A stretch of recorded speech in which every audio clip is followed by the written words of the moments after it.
Hi everybody, you're watching Max. Today I want to talk about the Criterion Collection.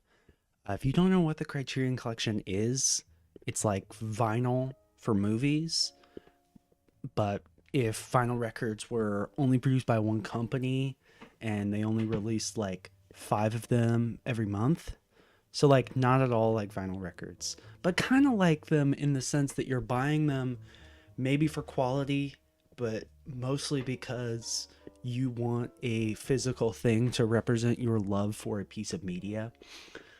Or if you're me, you just really like the special features. Or me specifically, I really like the commentary tracks on all the Criterion releases, which, by the way, fun fact, Criterion basically invented the commentary track with their Laserdisc of King Kong. So that's a cool fun fact you just learned. But I wanted to make this video because I like talking about movies in general, and what better way to geek out about movies than to talk about my personal Criterion collection that I've spent the past 2 or so years collecting. I got into Criterion through the San Antonio Public Library, which might sound weird, but if you've ever been to the San Antonio Public Library, they have like basically every Criterion you'd want, except for Jacques Tati's Playtime. And so for a couple months, most about once a week after school, I would go and pick up a few Criterions and go and watch them. And it was great, and I got to see a bunch of great movies. But I would end up having to return them every week. And I just love these things. I sound like a nerd. We're gonna talk about the movies now. Okay, first one is After Hours. I bought this at Scarecrow Video in Seattle, which is this like gigantic video store in Seattle. It's one of the like last remaining video stores. This place is massive. I'm gonna put footage of it on screen right now, and some of the pictures I took of the funny tapes that they have. They have so many tapes. It's kind of crazy. But it's mostly a rental store, but they did have some stuff for sale, and in specific, they had a Criterion sale, so I picked up After Hours.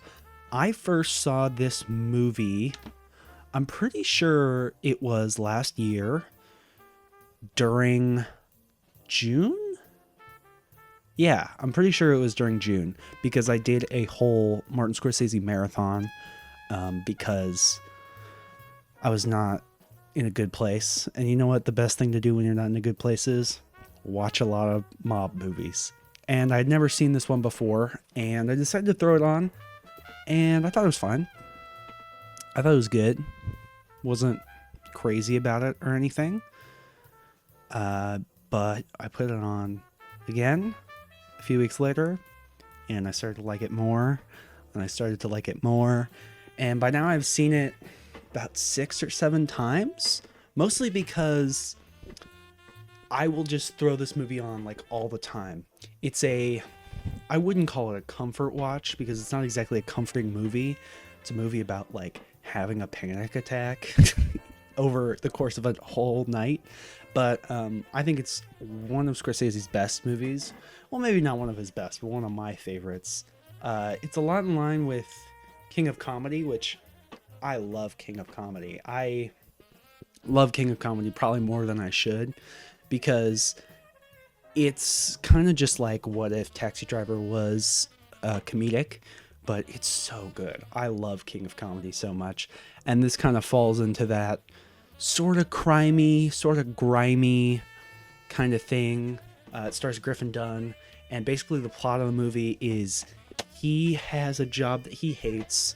He goes out for a night on the town to meet this girl that he doesn't really like, and all hell breaks loose. I'm not going to really spoil it because it's a movie that if you just let it ride out, it gets better and better and better. There's a really great trailer for it, but it basically spoils the entire movie. So yeah, check this one out. It's a 10 out of 10. Seen it several times. It's awesome. It also has Cheech and Chong in it, which is weird, and both of the parents from Home Alone, which is also weird. The thing that I like most about this release is inside is the poster. So this comes later in the movie if you haven't seen it. He gets accused of a burglary, and this is great. I'm not a huge fan of this disc design. Maybe I'm just being crazy, but I wish it was more of a clock thing. The cover's pretty good, but like the original poster is so iconic. I mean, to me at least. I think it's one of the greatest posters maybe ever. One of the best. I love it, but it's probably not up there for a lot of people. Anyway, yeah, check out After Hours. It's amazing. It's great. It's Mohawk Night. All That Jazz. Ooh, All That Jazz. This is a movie that I originally watched for Blank Check when they covered Bob Fosse. I did not watch any other Bob Fosse movies, but I watched this one for some reason. And oh my god, what a movie. To set this up, if you don't know who Bob Fosse is, he's this kind of like legendary Broadway choreographer, director, dance instructor. Yeah, he did a lot for Broadway, but he also made movies. And this one is kind of crazy because it's a movie about him, but not about him at the same time. Roy Scheider plays, what's his name? Joe Gideon, who is basically Bob Fosse. He directs Broadway. He's a dance instructor. He does most of the things that Bob Fosse does, but under a different name. And all the names are changed and whatever. But it's basically a Bob Fosse biopic made by the man himself. And it is, it's really amazing. There are a lot of really great musical numbers in the movie, which like I think is really good. I like a good musical number, especially in one like this where it's a musical purely about his own death. He died about 10 years after this movie was made. Spoiler alert for the movie, he dies at the end. That's the last shot of the movie, is he dies, which I don't think is that big of a spoiler because he died in real life. So yeah, but in real life, he died the same way he does in the movie, which is kind of insane.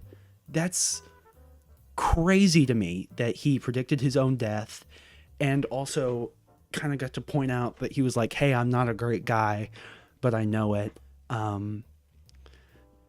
It's a really crazy movie. It's not like a fun watch, but it's so well made.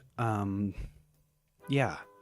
The last like 30 minutes is this kind of like psychedelic dream sequence, and it works so well. Oh man. But yeah, this movie's great. I love it. It was one of my Letterboxd for a long time. And yeah, I love this movie. This movie's so good.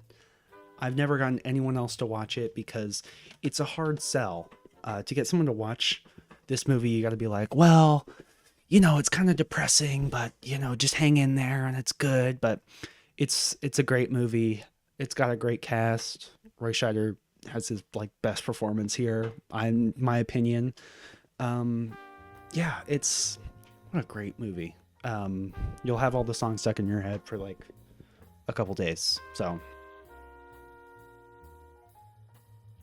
Parasite. I got All That Jazz and Parasite on Amazon during the 24-hour flash sale, and two others that are near the bottom of the stack that we'll get to in a second.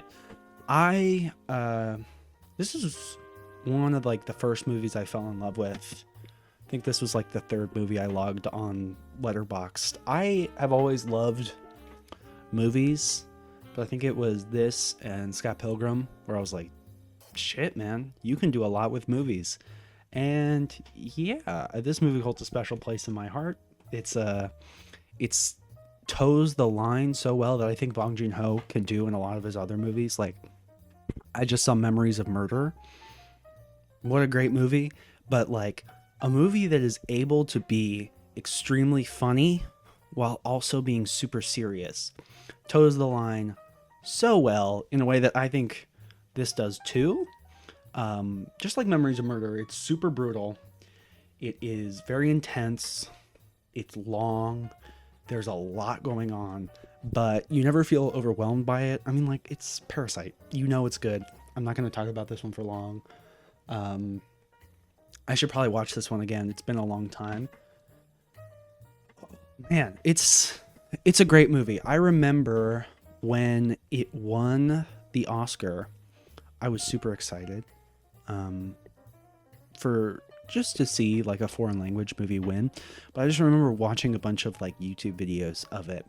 And usually when I do that for any movie, it'll end up not being as good as I hope it is. But this one, it's a masterpiece. It's one of the best movies that has been put out in the last 20 years. It's so good. I mean, if you haven't seen it, what's wrong with you? Brazil. This is a movie directed by Terry Gilliam. I bought this off of eBay for like $10. So yeah, I first heard about Brazil through my dad. I remember one night we were watching something and he showed me the trailer for Brazil, which is a crazy trailer, and I think does the best job you can of depicting this movie, because what is it really about? It's about a lot of things, but also nothing, and it's crazy. The basic plot is that there's this guy who works at a big company, and they mess up. They make a mistake, and he tries to prove that they make a mistake, but he's having dreams where he's flying, and because they bottle instead of Tuttle, and Robert De Niro is a air conditioning repairman. There's a lot happening in this movie. Also, terrorist bombings are happening, and de-aging. I think the thing that I always think about when I think about this movie is, one, this is the guy who made Monty Python and the Holy Grail.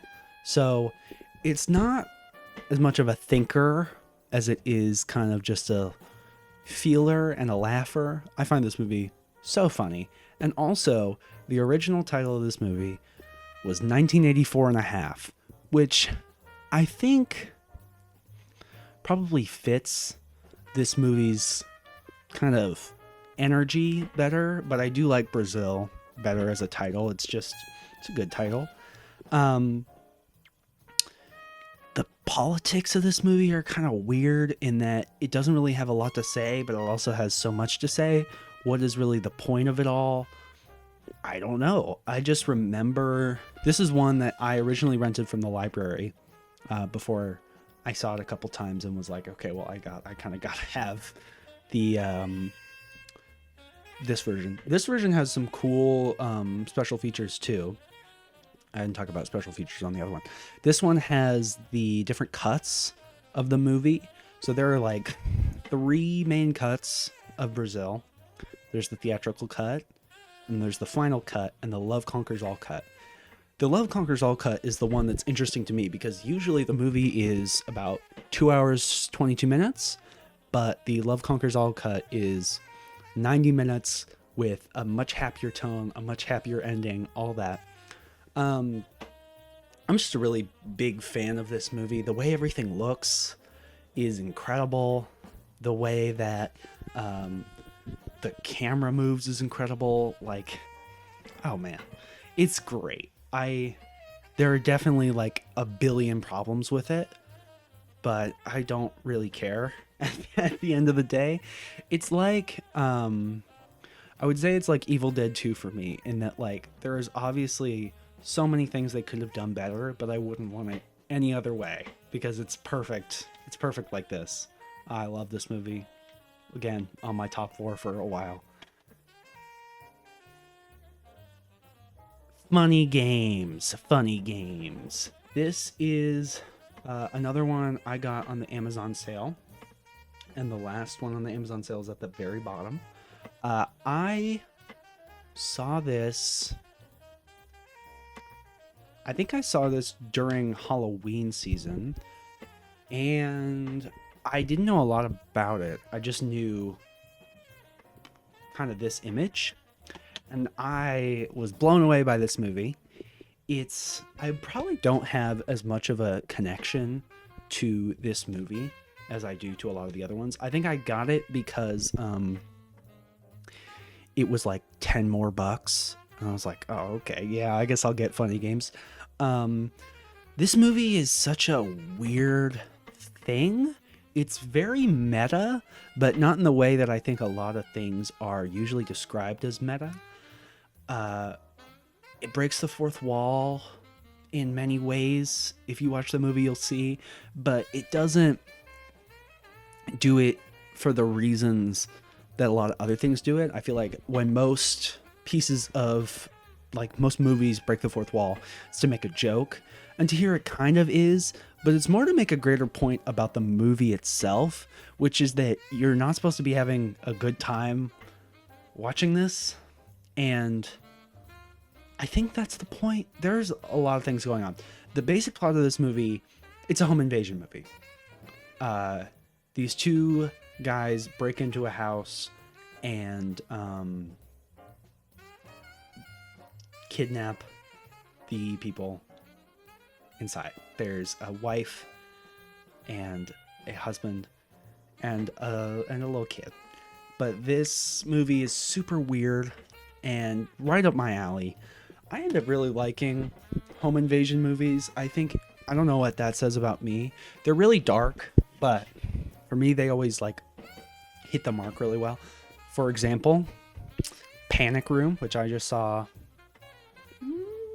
maybe a week ago. I thought it was brilliant. I thought, I'm not a huge Fincher bro in a way that I think a lot of other people are just like, yeah, man, he's the best. Because I kind of prefer his, I'll say, well, Fincher is interesting to me because I prefer Zodiac, Gone Girl, and Social Network to Seven and Fight Club and Girl with a Dragon Tattoo. There's like those three movies I just like love, and then everything else is like a step down from there. But Panic Room was really good.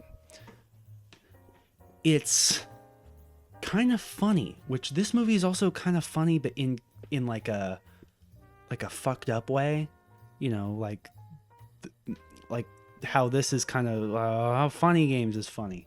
It's not funny in a haha way. It's kind of a funny in a this is fucked up way. I'm a big fan of this one though.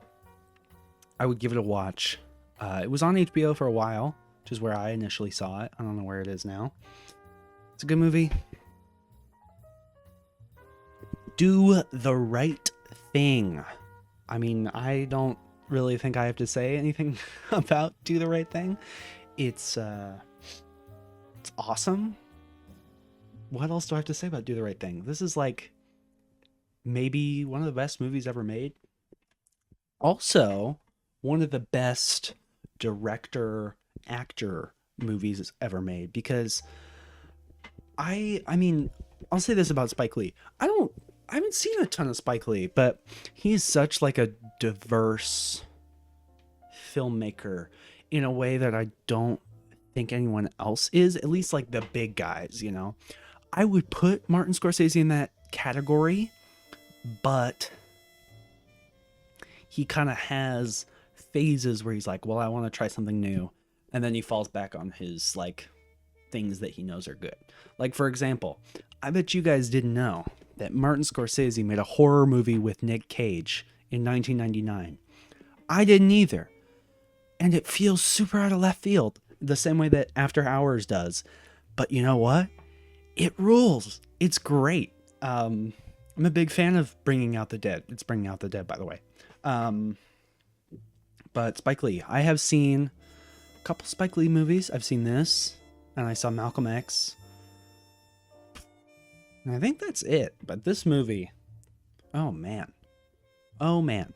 Fun fact about this movie that I know for some reason is that this was the movie that Barack Obama took Michelle Obama out to on their first date, which I think is just a cool fun fact. The reason I know that is because there's this giant Spike Lee book that I saw once at a store. And I was flipping through it because Spike Lee's interesting.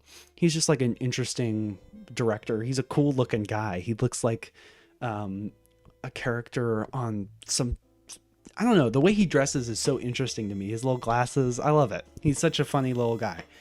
But he's got so many distinct styles. Oh man, him in this, and then him in Malcolm X. Oh man, Spike Lee. I gotta get into him more.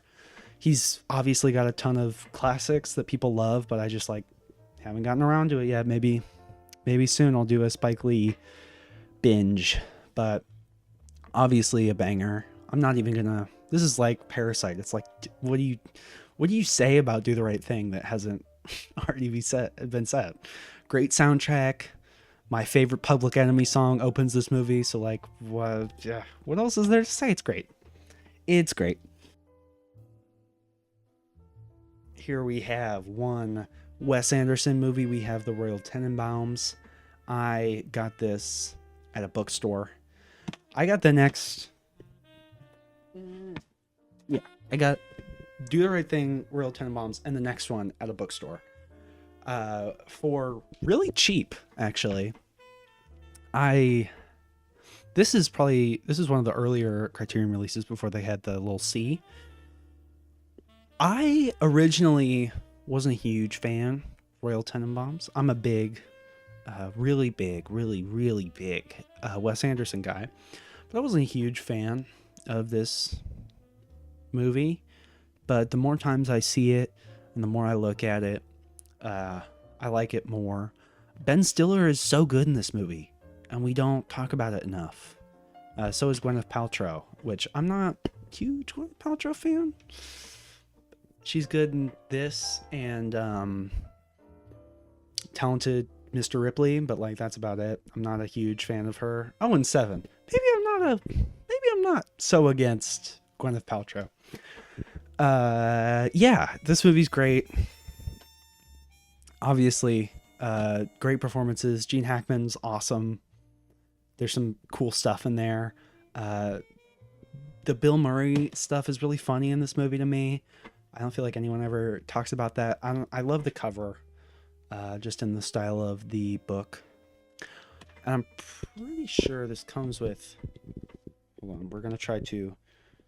Oh, it's got one of those weird things. It does not, but I'm pretty sure newer releases come with a little booklet that's like the book in the movie, which would be cool, because I've always wanted to buy the little book from this movie, because it's awesome. Another one I got at a bookstore, and another one by Wes Anderson. It's Life Aquatic.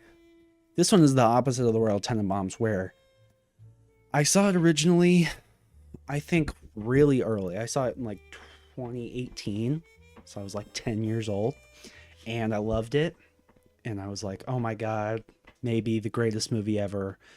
And it's kind of dwindled a little bit for me. I think it's just because this is a very standard, is a weird word to use for Wes Anderson, but this is a very standard movie for him, and it feels a lot less special when you look at, like, in comparison to Royal Tenenbaums and Rushmore and Fantastic Mr. Fox and Grand Budapest Hotel, which I do have Rushmore, but it's in like a Blockbuster video case, and it comes with none of the stuff, and it's all fucked up, but I'm hopefully gonna get that soon.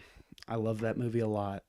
It's great. I have a piece of Rushmore art I will put on the screen right now in my room, because I'm such a big fan. I love Rushmore so much. But yeah, Life Aquatic is about whatever the Jacques Cousteau type guy. In this movie, it's Steve Zissou, played by Bill Murray, and he's really good in this.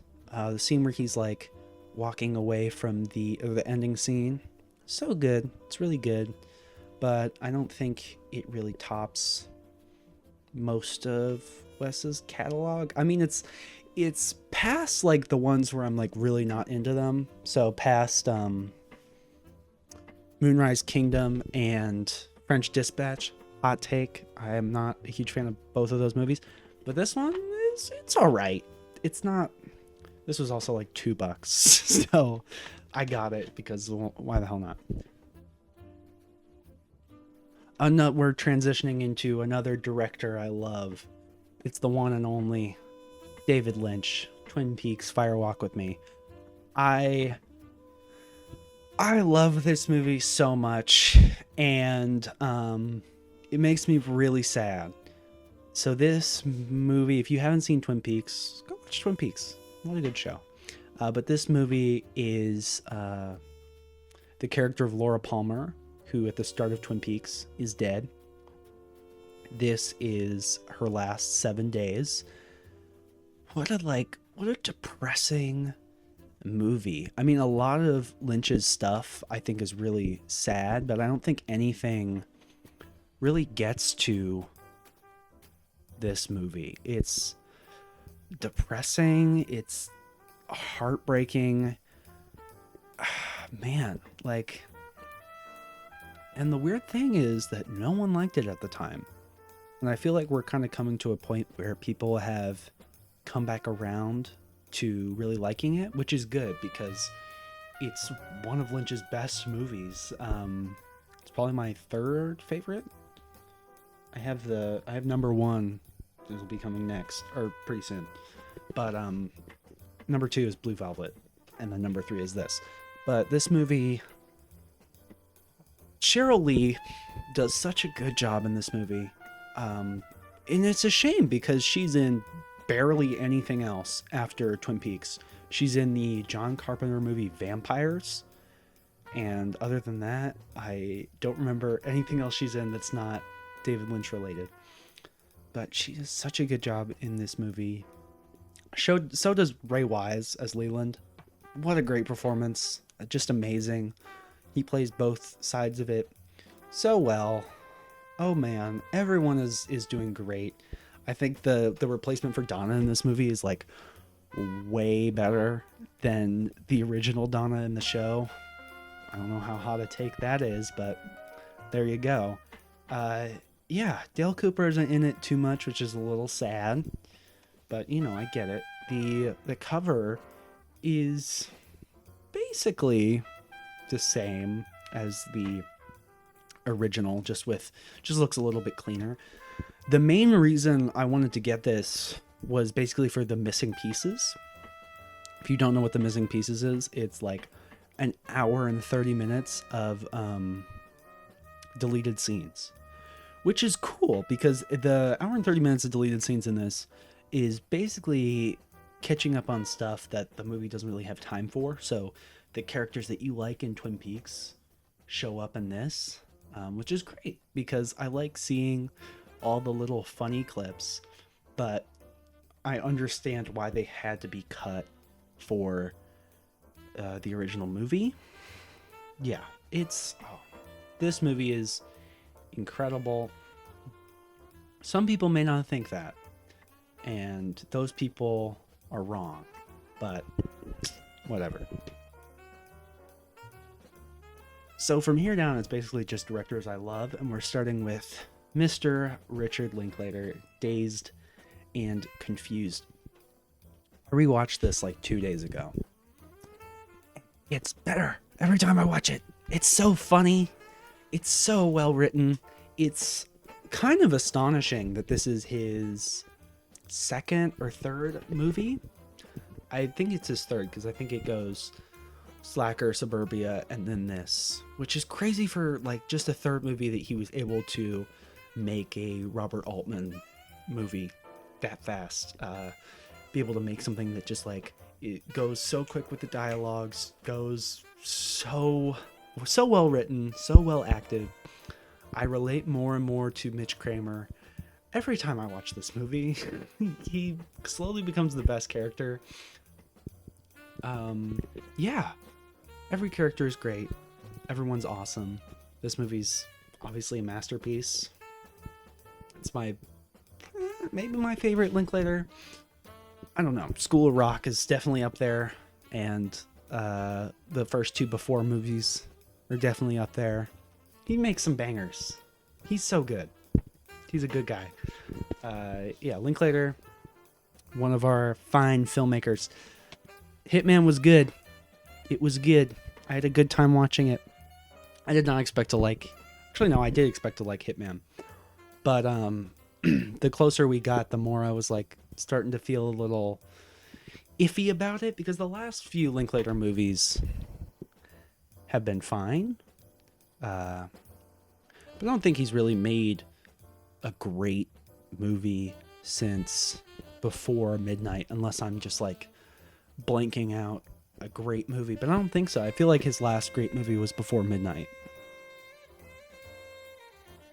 Next up is Thief.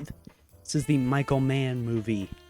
I bought this at Half Price Books because they had a tiny Criterion section, and I like this movie a lot. One of the main reasons I like this movie has kind of nothing to do with this movie at all, but is because of these books called the Parker novels, which I'm going to put on screen. They're great. And this feels like one of the only movies to get this type of story correct, because in the Parker novels, every single book is one heist. And Parker is this like professional guy. He never messes up, just like ever.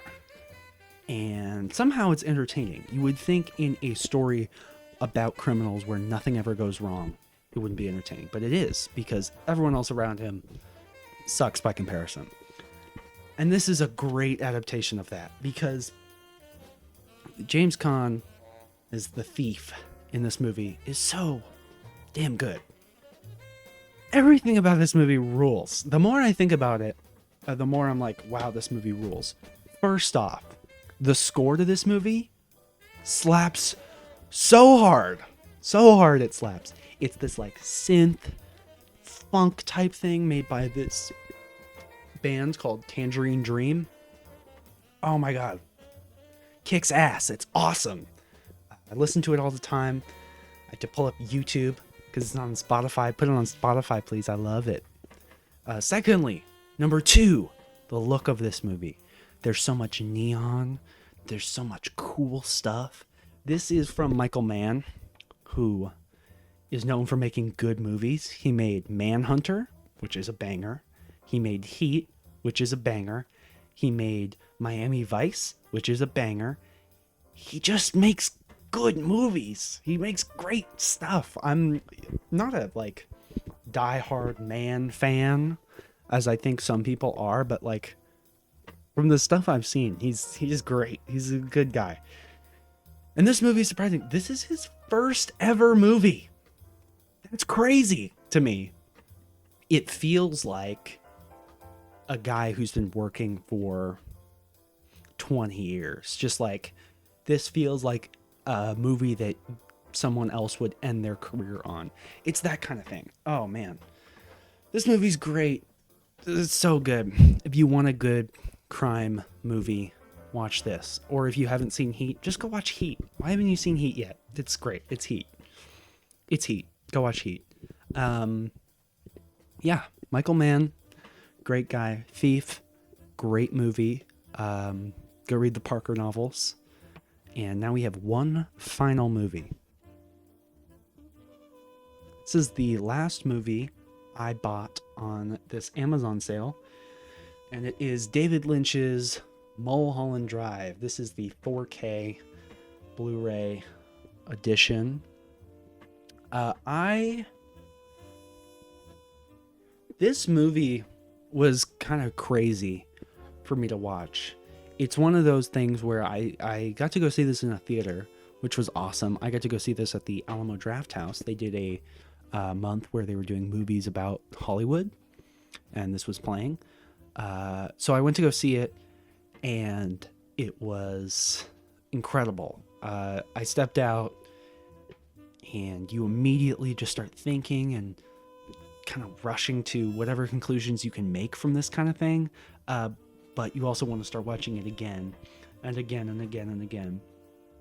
But this movie is so well made. This is the best movie Lynch has ever made. I don't know if I think like The Return is better than this. Of strictly movies, this is the best thing he's made. It's so perfectly executed. Every single part it's like a puzzle. It's like watching a puzzle being built, and all the pieces are out of order, but you can start to see the full picture. It's like that, and I love it so much. All the performances are great. It's very funny. One of my favorite subplots is the one with Justin Theroux as the director, whose whole life just gets fucked up for basically no reason, which makes sense within the actual story of the movie if you know what's going on. But oh man, this movie's great. It's a masterpiece. I've said that a lot this video, but these are all great movies. And this one especially holds a special place in my heart. Well, that was my Criterion Collection. Hope you enjoyed the video. If you want to see more just like rambling and ranting, then hit that follow button. Yeah, go watch all these movies and tell me your own opinions. And I'll see you next time when I talk about why the Transformers franchise is actually a cinematic masterpiece. Okay, bye.